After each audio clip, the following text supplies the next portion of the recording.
Mengapa kita hidup harus diuji menurut Al-Quran? Dalam perjalanan hidup, setiap manusia pasti pernah bertanya dalam hatinya, mengapa hidup saya penuh ujian? Mengapa setelah menyelesaikan satu masalah, datang lagi masalah yang lain? Pertanyaan itu wajar, bahkan Al-Quran sendiri menjawabnya dengan terang. Al-Quran menjelaskan bahwa hidup di dunia adalah tempat ujian, bukan tempat balasan. Tempat balasan adalah akhirat. Di dunia inilah kita ditempa, diuji, dibentuk, lalu dibedakan siapa yang benar-benar beriman dan siapa yang hanya berkata beriman tetapi tidak sungguh-sungguh. Allah berfirman dalam surat Al-Mulk ayat 2, Dialah yang menciptakan mati dan hidup untuk menguji kamu, siapa di antara kamu yang paling baik amalnya. Ayat ini memberi pesan yang sangat dalam.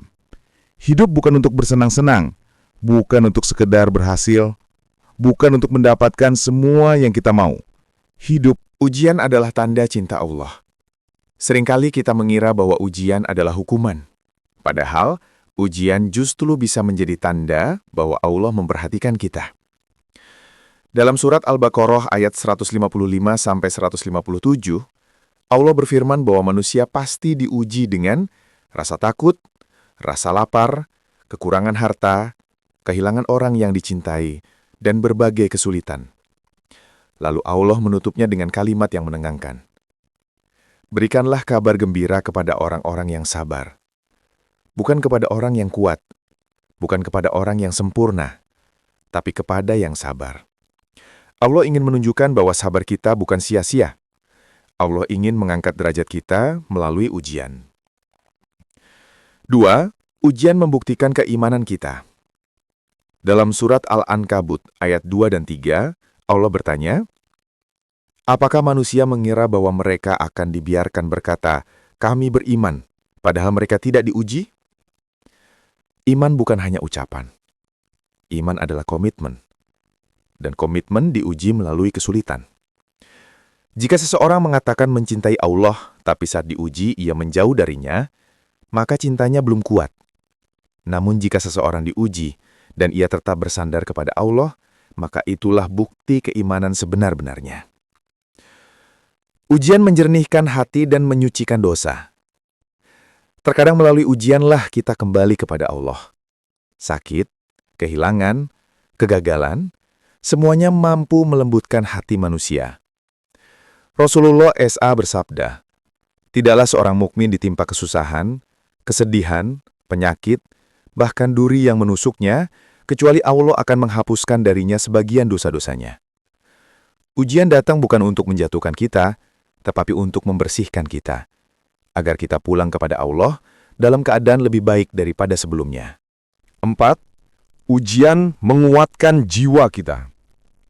Orang yang hidup tanpa ujian tidak akan pernah menjadi kuat. Seperti baja yang ditempa dengan api, manusia ditempa dengan cobaan agar menjadi pribadi yang lebih dewasa, lebih tenang, lebih sabar, dan lebih bijak. Allah berfirman dalam surah Ali Imran ayat 139, janganlah kamu bersedih, dan jangan pula berputus asa, karena kamulah yang paling tinggi derajatnya jika kamu beriman. Allah tahu batas kemampuan hambanya. Tidak ada ujian yang melebihi kekuatan kita. Setiap ujian sudah diukur dengan sangat adil dan penuh kasih. 5. Ujian mengingatkan bahwa dunia bukan tujuan akhir. Seringkali manusia terjebak dalam kehidupan dunia. Mereka mengejar harta, pangkat, atau keinginan duniawi tanpa batas. Maka Allah menghadirkan ujian untuk mengingatkan. Dunia sementara, akhirat selamanya. Allah berfirman, kami akan menguji kamu dengan keburukan dan kebaikan sebagai cobaan. Quran Surah Al-Anbiya ayat 35. Artinya, ujian tidak hanya berupa kesulitan, tetapi juga kenikmatan. Harta, kesehatan, posisi, dan kekayaan, semuanya juga bentuk ujian. Allah ingin melihat bagaimana kita bersyukur, bukan hanya sabar. 6. Ujian mengajarkan bahwa kita tidak sendirian.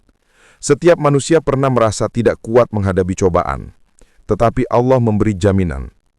Sesungguhnya bersama kesulitan ada kemudahan. Quran Surah Al-Insyirah ayat 6. Ini bukan sekedar janji, tapi kepastian. Setiap kesulitan selalu memiliki pintu keluar. Setiap masalah membawa hikmah. Setiap air mata akan berganti dengan senyum. Allah tidak pernah meninggalkan hambanya. 7. Ujian mengangkat derajat kita. Seseorang boleh saja terlihat biasa di hadapan manusia, tetapi bisa menjadi sangat mulia di sisi Allah karena kesabaran yang ia jalani. Allah berfirman, "Sesungguhnya Allah bersama orang-orang yang sabar." Quran Surat Al-Baqarah ayat 153. Bayangkan, Allah bersama orang yang sabar. Ini bukan sekedar pertolongan, ini kedekatan, ini kemuliaan. Itulah sebabnya orang-orang besar dalam sejarah Islam justru menghadapi ujian yang jauh lebih berat. Nabi Ibrahim diuji dengan meninggalkan keluarganya. Nabi Yusuf diuji dengan fitnah dan penjara. Nabi Musa diuji dengan Fir'aun. Nabi Ayub diuji dengan sakit bertahun-tahun. Nabi Muhammad SAW diuji dengan kemiskinan, fitnah, peperangan, dan kehilangan orang-orang yang ia cintai. Jika para nabi, manusia paling mulia, diberi ujian besar, maka kita yang biasa-biasa saja tentu tidak mungkin hidup tanpa ujian. 8. Ujian adalah jalan menuju surga. Surga itu mahal, karena itulah jalannya dipenuhi cobaan.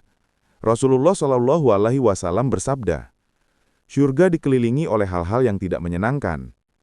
Untuk mencapai tempat terbaik, kita harus melewati ujian terbaik. Allah ingin melihat keteguhan kita, bukan kesempurnaan kita." Penutup, ujian itu hadiah, bukan hukuman.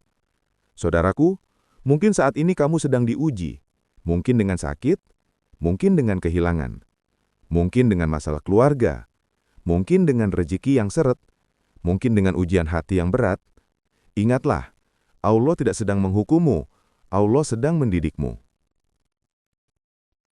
Dia ingin menjadikanmu kuat, Dia ingin mengangkat derajatmu, Dia ingin membersihkan dirimu, dan yang terpenting, Dia ingin mendekatkanmu kepadanya. Ujian adalah cara Allah memanggil kita untuk kembali. Maka, hadapilah dengan sabar. Bersyukurlah atas setiap takdir. Percayalah bahwa setiap ujian menyimpan rahasia kebaikan yang belum kita lihat saat ini. Dan suatu hari nanti, ketika semua sudah berlalu, kita akan memahami, tanpa ujian itu, kita tidak akan menjadi seperti hari ini.